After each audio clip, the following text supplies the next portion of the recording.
तो हमने पहले भी हॉरर मूवीज में काफी तरह के डीमंस को देखा है, पर क्या हमने कभी भी किसी भी डीमन को गेम्स खेलते हुए देखा है? शायद नहीं। पर इस मूवी में हम ये देखेंगे कि एक डीमन इंसानों के साथ एक गेम खेलता है जो कि है ट्रूथ और डेयर, और इस मूवी का नाम भी यही है। तो चलो देखते हैं कि ये मूवी हमारे साथ क्या गेम खेलती है।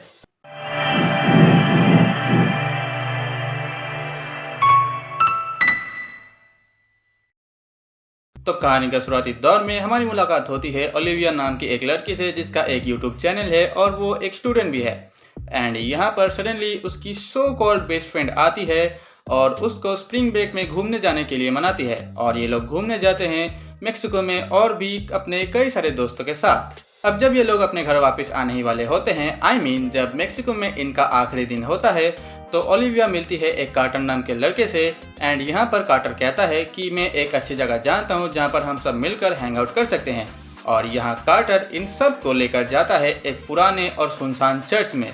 अब इसके बाद ये लोग आपस में ही ट्रूथ और डेयर गेम खेलने लगते हैं, पर कुछ ही मिनट्स बाद कार्टर वहाँ से भागने की कोशिश करता है। उससे पूछने पर ये उनसे कहता है कि मुझे सिर्फ ये बोला गया था कि तुम अपने कुछ दोस्तों को यहाँ पर ले आओ और उनके साथ ये game Khelo. I am sorry. बस इतना कहने के बाद ही कार्टर उस चर्च से भाग जाता है। अब देखो, मैं तुम्हें यह पूरा गेम समझा देता हूँ। समझाना क्या सबको पता ही है, पर फिर भी तो मान लो अभी के लिए कि ये जो चर्च है वो पूरा का पूरा श्रापित है, और अगर यहाँ पर कोई भी ट्रूथ और डेयर गेम खेलता है तो उसके साथ ये गेम इन रियल लाइफ में भी स्टार्ट हो जाती है। एंड यहाँ पर तुम्हारे पास सिर्फ दो ऑप्शन है, वो है ट्रूथ और डेयर। सो अगर तुम यहाँ पर ट्रूथ चुनते हो और सच नहीं बोलते तो तुम मारे जाओगे, और अगर तुम्हें कोई डेयर दिया जाता है और उसे तुम कंप्लीट नहीं कर पाते तो भी तुम मारे जाओगे।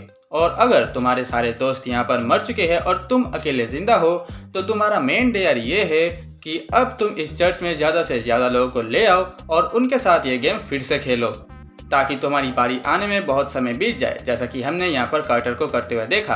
अब कहानी वापस आकर हम ये देखते हैं कि अब ये सारे लोग घर वापस आ चुके हैं, एंड इसके बाद वाले दिन से ही इन सारे दोस्तों के साथ ट्रूथ और डेयर का असली गेम इन रियल लाइफ में स्टार्ट हो जाता है। एंड एक एक करके ये सारे लोग मारे जाते हैं, एंड इन द एंड हमें ये पता चलता है कि ये सारा किया धरा एक डीमन का है। अब इसके आगे तुम्हें यही देखना है कि क्या ये लोग उस डीमन को हरा पाएंगे या फिर हमेशा के लिए इस गेम में फंसे रह जाएंगे।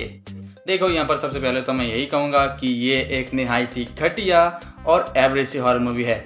यहाँ पर इन्होंने सिर्फ हॉरर के नाम पर अपने कैरेक्टर्स को एक भद्दी सी VFX वाली स्माइल और लाल आंखें दे दी है कि ये लो भैया, यही है हॉरर। अब बाकी के 1.5 घंटे तुम इसी के साथ बिताओ। और तो और कहानी में आगे जाकर हमें यह पता चलता है कि एक डीमन किसी भी गेम, किसी भी आइडिया और किसी भी चीज को भी कंट्रोल कर सकता है। लिटरली एक गेम को भी। भाई, वो ट्रूथ और डेयर का सिर्फ एक गेम है, वो उसे कंट्रोल कैसे कर सकता है? एक डीमन का काम क्या है मुझे बताओ। एक डीमन करता क्या है? एक डीमन लोगों को डराता है, लोगों को मारता है, लोगों के आत्माओं को छीनता है ताकि वो और भी पावरफुल हो सके। और ये डीमन क्या करता है? जी भैया, मैं तो ट्रूथ और डेयर गेम खेलता हूँ। अच्छा, ट्रूथ और डेयर? जी भैया। तो बताओ तुम्हारे कितने बाप है? भैया मातर। अब कहानी में आगे जाकर जब इसी गेम के चलते इनका एक दोस्त मारा जाता है, तब इनको कुछ भी फर्क नहीं पड़ता मेरे भाई, ना नक्को, बिल्कुल नहीं। एंड ये लोग तो अपना एक्सप्रेशन ऐसे दिखाते हैं जैसे कि इनको पेमेंट किस्तों में मिल रही हो। एंड स्पेशली ये टाइसन नाम का बंदा, ये बंदा अपने दोस्त के मौत के वीडियो को कुछ इस तरीके से देखता है कि इसको किसी हॉट बंदी ने DM कर दिया हो।